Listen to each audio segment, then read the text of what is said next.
Reed Sonahara, head volleyball coach, University at Buffalo. Talia Bishop, junior outside hitter for Buffalo. Akila Lane, junior middle blocker for Buffalo. Just to talk about last weekend, I thought we had two good wins, two good teams that we played, Bowling Green and Miami. To start the conference with two wins, and I'll take that any day. And I thought, as the weekend progressed, we got better, and, we executed at a higher level. But we still got a long way to go, and, we got a tough road ahead of us. Coach, you're coming off a 3-0 week. You've won 5 straight in 10 of the last 11 matches you've played. What's changed over the last few weeks that's helped the team rebound from that 2-3 start?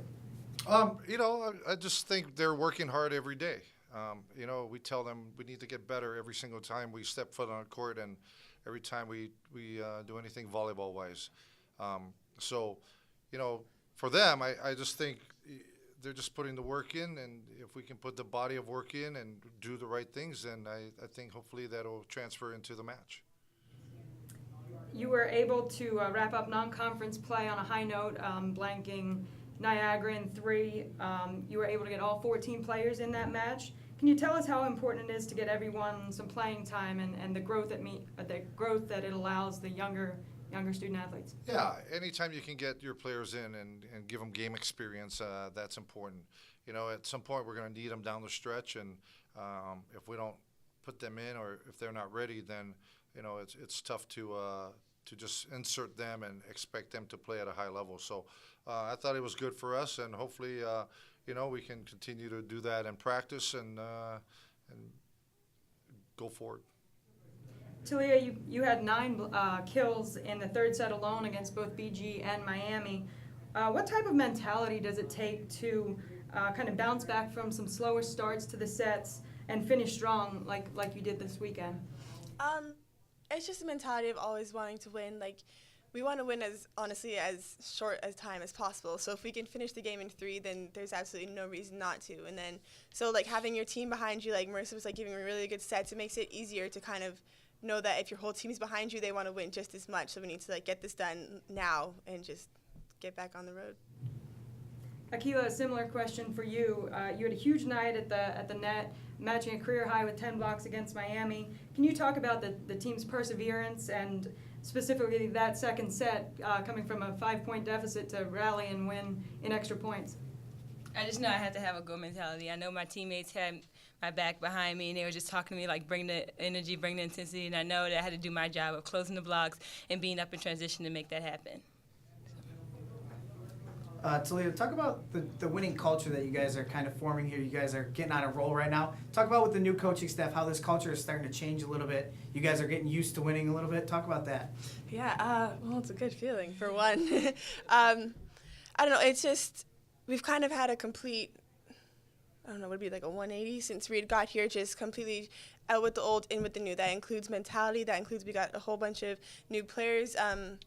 It's just, I don't even really know how to explain it. It's just you completely erase everything that's happened prior to all the new things that have come up this year, and you just go with it. And what has come of that is winning, and a winning mentality, a winning streak, just everything's just going for it.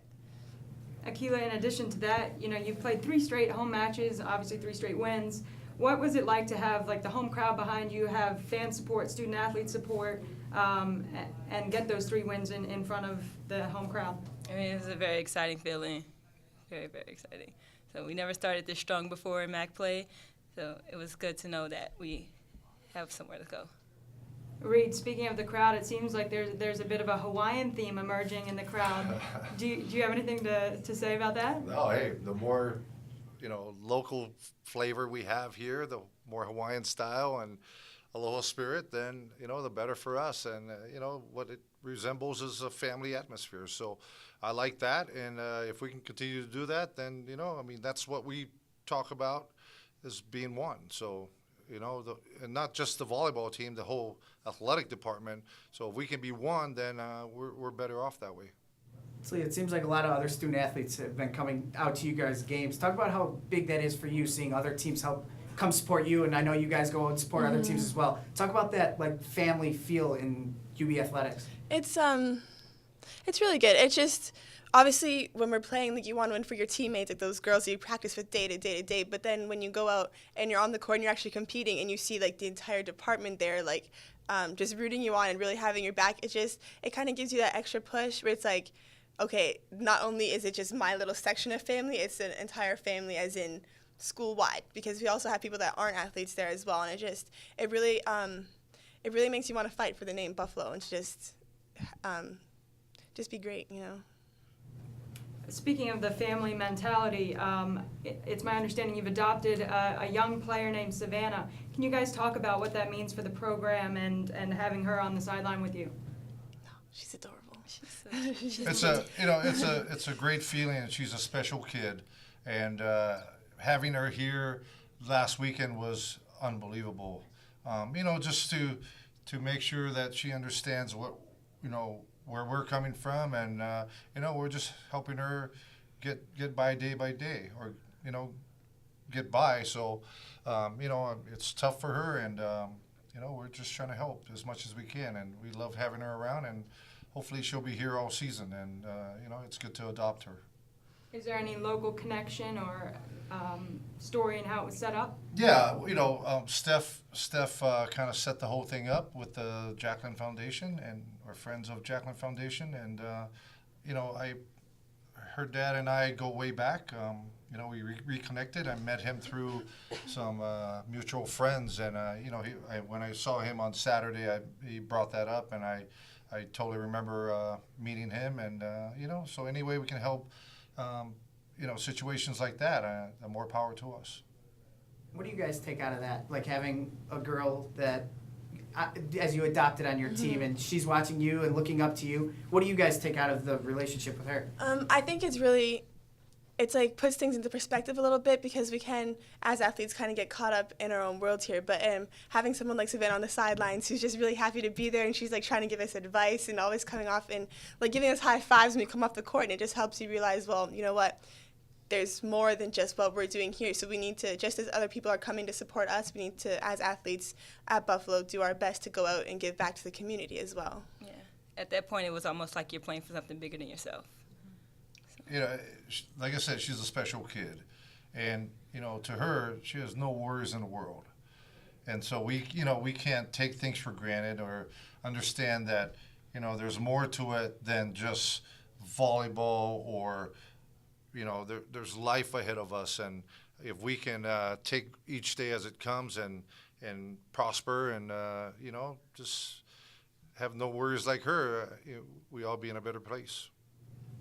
Moving forward, this weekend you open your MAC travel schedule with matches on Friday and Saturday. You'll be moving from a 3-set weekend, or a 3-match weekend rather, tournament style, to 1 match Friday, 1 match Saturday. How are you preparing for that change of mindset in that they're conference matches and they mean a little bit more? We're just taking it day by day, and like I said before, we're just working on the process of how we're getting better. So if we can continue to do that, then hopefully we'll go in the right direction. But both teams we're playing this weekend are good. It's tough to win on the road. It's tough to play on the road. So we just got to make sure we continue to do the right things in practice, and then transfer that onto the court when we play at Ohio and at Kent. And finally, how did the Bulls match up against Ohio and Kent, and how are you preparing for that?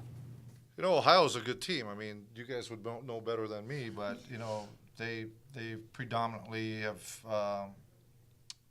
dominated the MAC the past 5-6 years, I think. So I mean, it's all, like I said, it's always tough. We're taking each point, each game at a time, and hopefully we can do some good things. And Kent's an up and coming program, so there's no way we're not at the point where we can overlook one team or not. I mean, we can't never do that, but we're just taking one day at a time and 1 point at a time. So we're looking forward to this weekend. Okay. Awesome.